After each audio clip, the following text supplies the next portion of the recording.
as I sit and wait for my hair to dry, I'm Eric Danger Nineheis. This is Retro Rewind, the 1980s in New Jersey, Part 6, the transition from Bloomfield, New Jersey to West Orange, New Jersey, as a hanging out point. I don't know how many I'm going to do. Of course, I have wet hair in my mouth, but I'm going to omit some facts, try to keep some people off the radar. Some people are getting straight thrown under the bus for their behavior. Jimmy crack fucking corn, I guess. Excuse my language. But in the 80s, I got taken to a party by Donald Morgan, who I knew quite well. You know, we don't talk as much anymore for a million reasons, I guess. But again, just moving forward, talking about the 80s, the captain at the time of the Bengals football team from New Jersey was having a party, a house party. And he was bartending. And when I did drink, and I'm going to say this, I probably drank more before I was 21 than ever after 21. But I get on this thing like I want, you know, 7s and 7s, and I'll drink 7s and 7s till I get sick of them. I was on a rum and coke stage. And I don't remember the name of the party host, but he was also bartending in, you know, house party in the basement. And I said, I'll take a rum and coke. And after about 6 of those, I got wrecked. And I'm like, wrecked. Didn't know that he was putting full eyedroppers of Everclear, which is 190 proof pure grain alcohol, in the rum and cokes and all the other mixed drinks. Thank you. So I literally passed out after making out with some girl. I have no idea who she was. Passed out with my head on the toilet rim. I remember Don Morgan coming in and like just checking on me. And then he passed out on top of me. And then I remember a girl coming into the bathroom, having used the bathroom, and just, I hear Don go, just push him off to the side. And I laid on the side, I guess, while she went to the bathroom. But the next day was the torture test. I was shaking like a crap game. I have never, in the history of my life, ever been that hungover, ever. And I remember him handing me the phone and being like, talk to this girl. And it was the girl that I ended up spending the next 13 and a half years of my life with.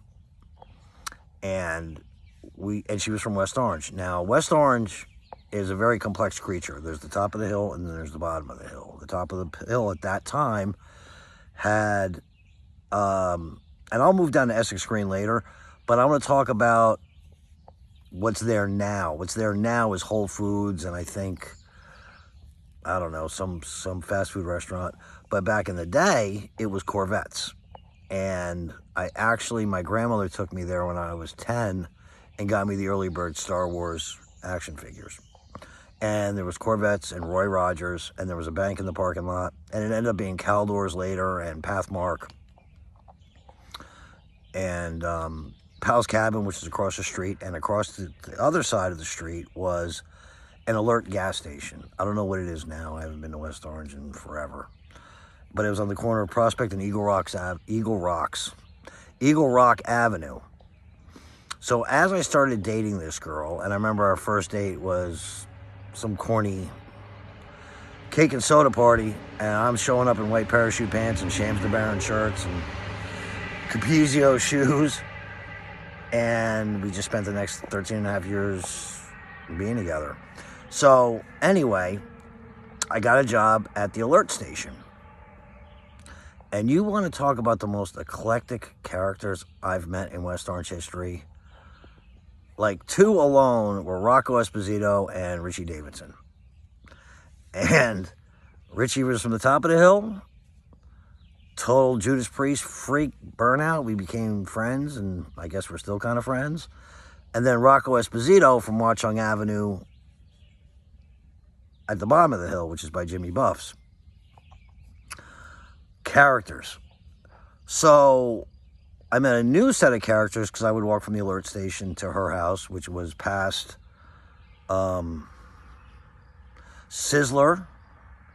and Beefsteak Charlie's and Hunan Wok on Eagle Rock Avenue. Because she lived on Blackburn, which was like 2 or 3 streets down, and I'll get more down going down Eagle Rock later on in the episodes.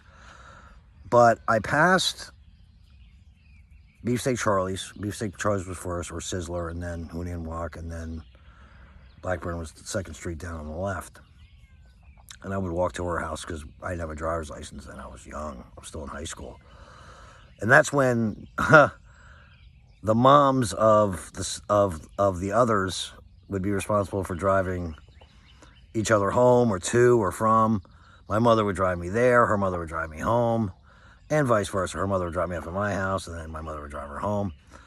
And I'll get more into Richie Davidson and Rocco Esposito later. But I got confronted by some of the biggest jerk-offs in West Orange history. And those kids are bigger dicks than fucking ever. And one of them ended up going to federal prison. So there was this poser band called Renegade. And they all thought they were tough shit. You know, I'm coming off of like knowing Broughton Avenue kids and shit. And like, they carried themselves. These guys are fucking jerk-offs. And I'm going to say a couple of them were cool, but the one kid I couldn't stand, and I would still fight him to this day, was Alan Strappa. Alan Strappa was the drummer for Renegade. Just oil and water. You know, he ended up doing some fucked up shit to me later on down the road. But they had to say something fucking like crazy to me, like walking past, because they'd hang out in the back parking lot of Beefsteak Charlie's, and they were all on steroids except for Alan. And Ronnie Caparelli and Alan's brother were both on steroids, you could tell. And they had bigger problems later on. But they thought they were all hot shit, and they had to say something fucking crazy to me. And I walked back there, like, by myself, like, what's up? And they're like, you got a fucking problem? I'm like, no, you guys are fucking retarded. And I just walked away. So I ended up having to work with fucking Alan Strappa at Tom McCann's, because I finally got a job at Tom McCann's down the road. Just oil and water forever. So here's where karma is a biatch. Alan Strappa, S-T-R-O-P-P-A, from the band Renegade, will never see this because he's not allowed to be on the internet, because this drum instructor got found guilty of child pornography. Way to go, Alan. That's what you get. But yeah, just meeting the world, you know, and my girlfriend's little brother, Steven, that kid cracked me up every time. Like, that kid is still friends with me on Facebook. And, yeah, West Orange, that was my incarnation to the first year of going into West Orange. Getting cool with some of the coolest people in West Orange and becoming enemies with the worst dicks in West Orange. So, again, this is not about Alan Strappa being a pedophile. It's more about remembering Korvettes and Pathmark and Roy Rogers and the Alert Station and Pal's Cabin, which is gone. It's gone. So my next episode will be Essex Green and St. Cloud and oh my God, Ground Round and the zoo off of Northfield Avenue, Turtleback Zoo. Memories of Turtleback Zoo and the smell of those crackers with the plastic elephant keys to put in the talking boxes.